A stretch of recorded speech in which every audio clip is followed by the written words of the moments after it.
Hi, and welcome to the Leadership Insights edition of the Enlightened Executive. Each episode, we feature groundbreaking techniques and strategies to help you get the edge in personal and leadership effectiveness. Today, we're talking about how to assess your own emotional intelligence.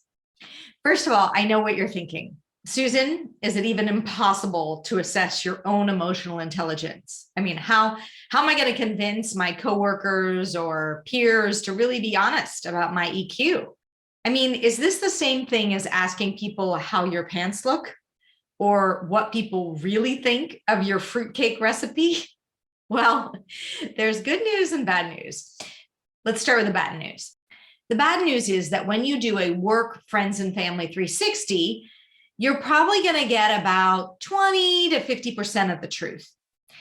And that's because it's extremely unlikely that your assistant is going to detail every single awkward thing that you do.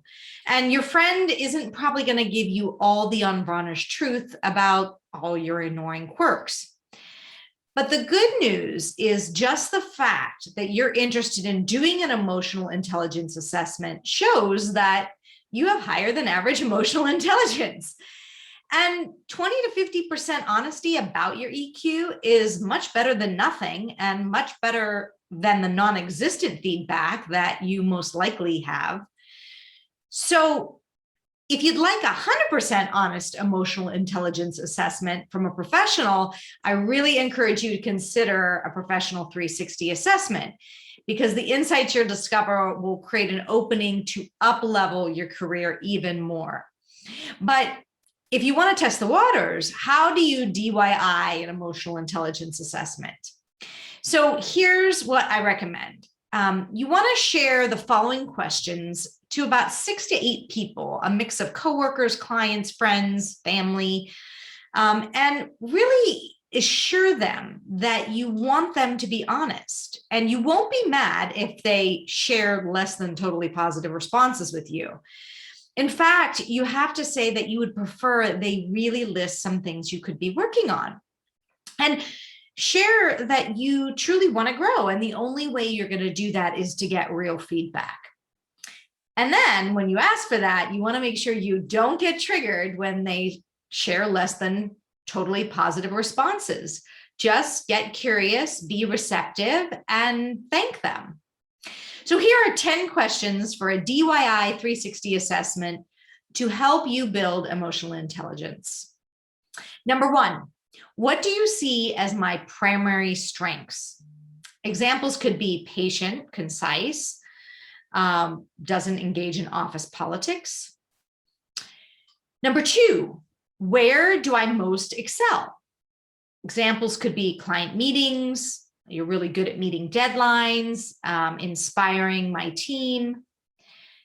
Number 3, in your opinion, what strengths do I have that may not be fully leveraged, that I might not really be aware of and could use more of?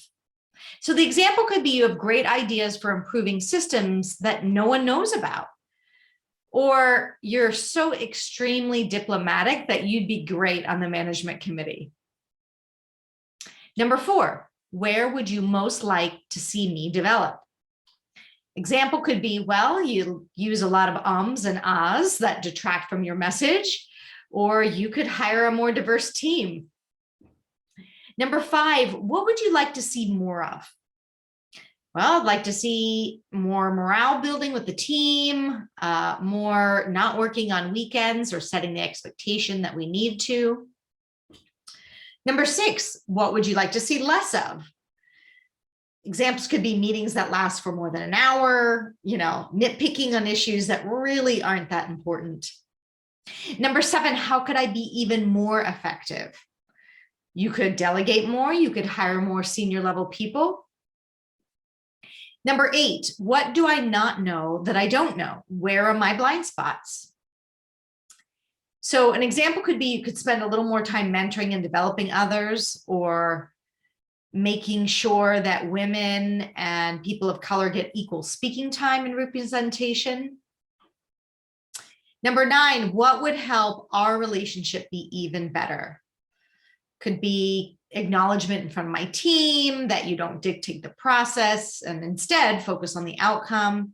And finally, number 10, what don't you know but would like to know about me professionally or personally?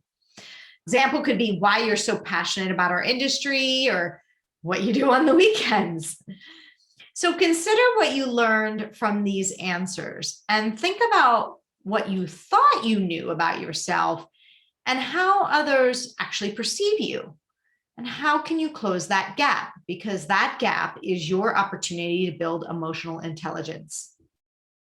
Now, imagine what would be possible with feedback that's 100% honest and objective, where people provide anonymous, structured feedback. Well, our clients say this assessment has been a key inflection point in their career. So here's the truth. Your clients and employees have opinions and feelings about the way you lead, whether you choose to become aware of them or not. And you just can't work to what you're blind to. Choosing not to know, bury your head in the sand, just doesn't benefit you personally or professionally. The most successful leaders I know are the leaders who live in a growth mindset. Are you that kind of leader? If you're interested in learning about how a 360 process can change your life, we'd love to help. Just go to susandrumm.com and get in touch. And if you like this episode, please hit the like button and subscribe or leave us a 5-star review. Hope you enjoyed today's episode, and I'd like to point you to the next important step. Hit the subscribe button and the bell to get notified when we release new content.